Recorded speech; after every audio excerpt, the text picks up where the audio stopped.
Titanic artifacts, movie props displayed at DC's National Geographic Museum. National Geographic Museum presents Titanic, The Untold Story, featuring real-life artifacts and movie props from the 1997 blockbuster.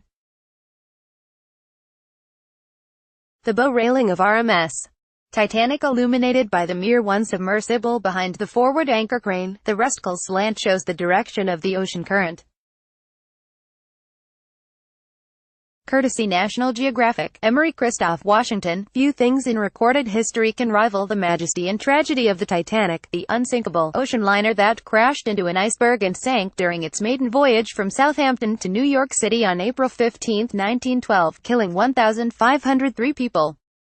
Now you can see a rare collection of real-life artifacts recovered from the ship, as well as memorable movie props from James Cameron's 1997 blockbuster at the new exhibit Titanic, The Untold Story, showing at the National Geographic Museum in D.C.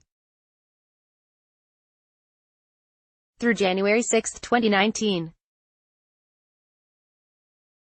You think you know the story, but if you come to this exhibition, you'll learn that there are still new chapters of this story that are continuing to unfold, National Geographic Vice President of Exhibitions Catherine Keane told WTOP. We are the only East Coast venue for this exhibition, and it's a wonderful opportunity to learn some stories you didn't know before, namely, you'll learn how the Cold War inspired the discovery of the Titanic wreckage. When Bob Ballard discovered the Titanic in 1985, he was actually on a classified mission for the U.S. Navy to document two sunken 60s-era submarines. Keane said, "These were U.S. submarines that were lost in 1963 and 1968, the USS Scorpion and the USS Thresher, the biggest losses to the U.S. Navy since World War II.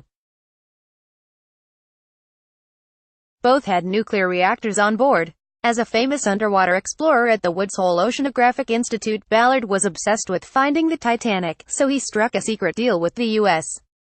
government. He had all of the technology needed to document these ships. Keane said, "There was really only one thing he wanted to do, which was to use the Navy's resources to go look for the Titanic." After his classified mission was complete, he had 12 days left. Bob had a great poker face, did his work for the Navy, and then went off to find the Titanic. They had 4 days left when they were able to discover, by the tracing of the debris field, the Titanic. Turns out, the Titanic was situated directly between the two sunken submarines.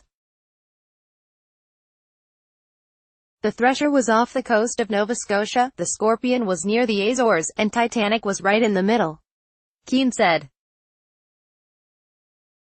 "I don't think the Navy secretary was overjoyed when he got the call from Bob saying, 'Hey, guess what? I found the Titanic.' They really didn't want the cover story to be blown, but it was such a big deal that we couldn't not report it."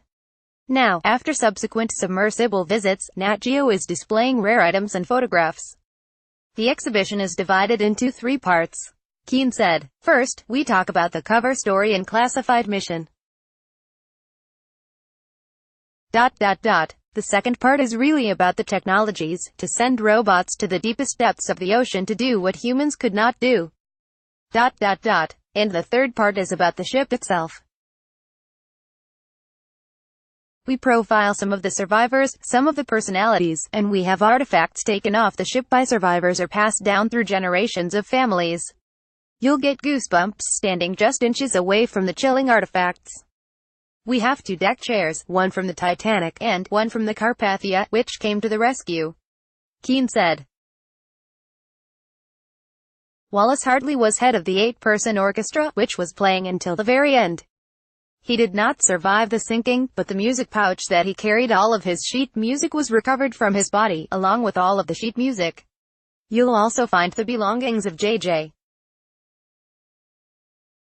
Astor and his 18-year-old pregnant wife Madeline. J.J. Astor was the wealthiest man on the ship. Keane said, "He did not survive, she did. We have her life jacket and his pocket watch, exhibiting them together for the first time. As for the unsinkable Molly Brown, you'll see what was in her pocket that fateful night. She was a loud voice of reason during the chaos. Keane said, "She was the one who convinced the lifeboat captain to turn around and go back." They had excess capacity on their boats. She was carrying in her pocket a little Egyptian statue, called An Ushabti. She had been in Egypt buying art and antiquities for the Denver Art Museum. She ended up giving that little statue to the captain of the Carpathia as a thank you for rescuing them. Molly Brown was, of course, made famous by actress Kathy Bates in the 1997 movie, Titanic, from which the museum is displaying numerous props, costumes and entire Hollywood sets. We have incredible props from the 1997 blockbuster, which we borrowed from the 20th Century Fox archives. James Cameron did a wonderful job of recreating the sets as accurately as possible. We've got the first-class suite, Rosa Suite, site of the famous drawing. The couch is there. We have the Marconi room, the radio room where the SOS signals went out. We've got that great third-class bunk set where Leonardo DiCaprio spent the one night. You'll also see the costumes worn by the likes of Leonardo DiCaprio and Kate Winslet. We've got some wonderful costumes. Keane said. Costumes are always fun to see. We've included Captain Smith's costume, one of Rose's ball gowns that she wore on this incredible ship. Then we have the one costume that you see Jack Dawson in throughout the entire film. Why are folks still fascinated by Titanic more than a century later? The greatest example of technological achievement, the biggest, best, most luxurious ship, and yet went up against Mother Nature. It still wasn't enough.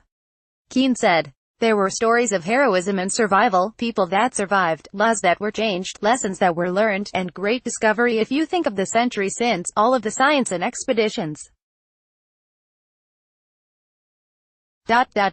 It's the classic story of tragedy, survival, class divides, man versus nature, all of those things rolled into what we are now remembering as the greatest shipwreck of all time. Find more details on the museum website. Hear our full conversation with Catherine Keane below. Like WTOP on Facebook and follow at Top on Twitter to engage in conversation about this article and others. Copyright 2018 WTOP. All rights reserved. This website is not intended for users located within the European Economic Area.